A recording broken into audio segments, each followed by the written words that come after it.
Guys, I wanted to demo a game I've been working on called Valgern. It's inspired by Andrew's world that he created called Valgern, where you're wandering tribes through the northern lands of Valgern. And in the game, you're trying to establish your tribe, survive as a tribe, and as you establish and earn renown, you gain points. And this is a cooperative game where you're working together. And so both of these tribes, the blue and the yellow, have to reach 10 points before the AI reach 10 points. That's the goal of the game, and you're working together in that. And you earn points in the game. There's 4 different ways that you can earn points, basically, and by default at least. The first way is if you have 5 pieces, or if you have pieces in 5 different territories, these tiles, these different hexes, then at the start of your turn, you earn a point. In addition, if you ever put one of these outposts out on the map, you gain a point instantly for doing that. And throughout the game, you're going to be interacting with these different factions. And if you ever do anything to gain favor with a faction by either clearing out one of its common enemies or by paying a tribute to the faction, you gain a favor. And you earn a point whenever you gain a favor with a faction. And also, if you ever clear out any faction by doing battle and clear it out from a territory, you're doing something to establish your tribe, to establish your dominance in the area, so you're going to earn a point for that as well. So those are kind of the 4 different ways: getting your outposts out, being in 5 different spaces at the start of your turn, gaining favor, or clearing out other factions.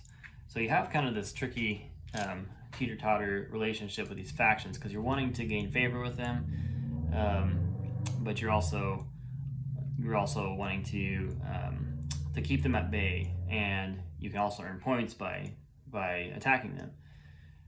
And one of the things in the game is if your favor, I don't know if this is easy to see, but this tracks your favor. So say your favor gets up to the max, +2 favor.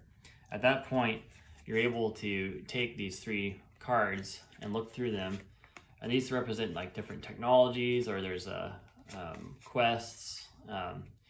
These 3 cards are kind of randomly generated, but it represents this red faction's culture that you're learning from, or like the people that you're interacting with. There might even be like some character that you can get, and then you have that the rest of the game. And the idea is that this game is not just one gameplay, but there's actually 10 scenarios that you go through, and you can encounter different factions with different technologies.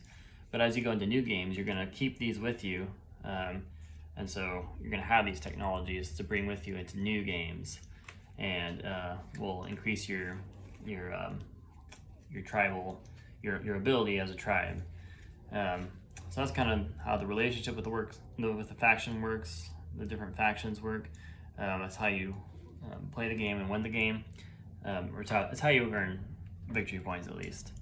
And the way you take your turn in the game is you have these 3 action discs, and they represent 3 different actions that you can take on your turn.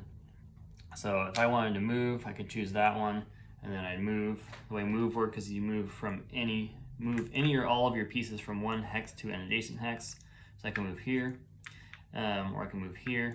I could also move into this unexplored region, and then I would trigger an explore action, which means I roll 2 dice. The first dice determines what kind of terrain I take, so that means that I find one of these forest terrains and explore it, put the resource out. There's some wood there, obviously, because it's a forest. And then the 2 determines what I find there. So because I rolled a 2, it's one of these red guys here. So it's one of these Frethner guys that I encountered there. So that's the explore action, and they won't attack you until you go negative in favor with them. The battle action, the combat action, I've been playing with, but right now I have these dice that have 3 1s, and then 1 2, 1 3, and 1 4. So there's a lot of 1s, 3 1s, 50% chance you get a 1, but you roll, and red is attacker, blue is defender. I know it's kind of confusing because there's red and blue here, but red is attacker and blue is defender. So if I attacked the red guy there, I would use the red die. And I can deal as many hits as I roll, so long as I have that many warriors. So both of us would be able to deal a hit to each other because we both have one. But if it was this case here, and let's say he rolled a 2, he wouldn't be able to hit me because he doesn't have 2 warriors. But I'd be able to hit him. In fact, I'd be able to deal three hits and take out at least 3 of his guys. He only has 1 guy here, but if he did, I'd be able to deal 3 hits, up to 3 hits.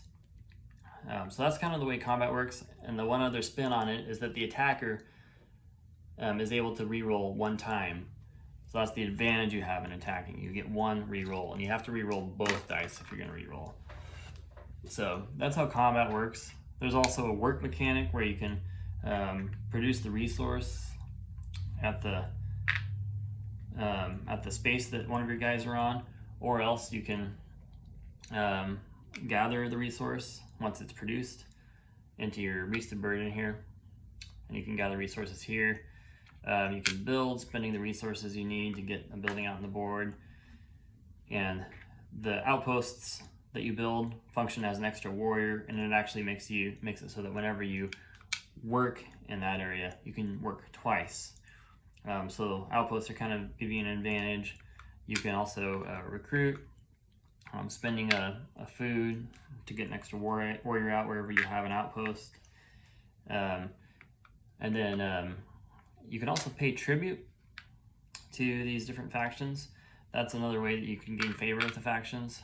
So in each scenario that you go through, there's a needed resource, kind of a resource that's kind of scarce in the area. And if you give that faction that resource, so for instance, it might be 2 food that's needed. If you take this give action and you give that 2 resource, then you can increase your favor with that faction and gain a point for that. And then lastly, if you have some metal or ore, whatever this is, and you're on your beast of burden, you can arm. There's an arm there. You're arming to spend the metal and either gain a sword or a shield. And that's going to help you in combat. Basically, a sword allows you to do an extra hit, and a shield allows you to negate an extra hit. So that's the way arm works. So the other thing about the game is if you're in the same space with your friend, it is a cooperative game. Once you share space, you can use each other's resources. And also, when you battle, you can both battle together, adding up the sum of both of your warriors when you battle. So there's some cooperative elements like that that go along with the game. The factions are AI, and so when after you take your turns, the AI take their turns, and the way that works is as I roll, the faction rolls, and then they start gaining pieces on the spaces with the number that they roll. So that's that 1, 2, 3, 2, 4, 5, 6. So I rolled a 3. So this faction is going to start putting out some guys on 3s, and next time he's going to put a town out, and that's going to start earning him some points. So as he keeps taking his turn, he keeps building out his tribe, and the more of these he gets, the more points he gets, and the closer he gets to the end. And the more you explore is a pretty big benefit to you, but each of these also have a number. So for instance, now if he rolls a 5, he's going to get guys on both of these. So the more you've explored, the bigger this faction is going to be, is the idea there. But that's kind of the general idea of the game. I just wanted to show you guys. Thanks for watching.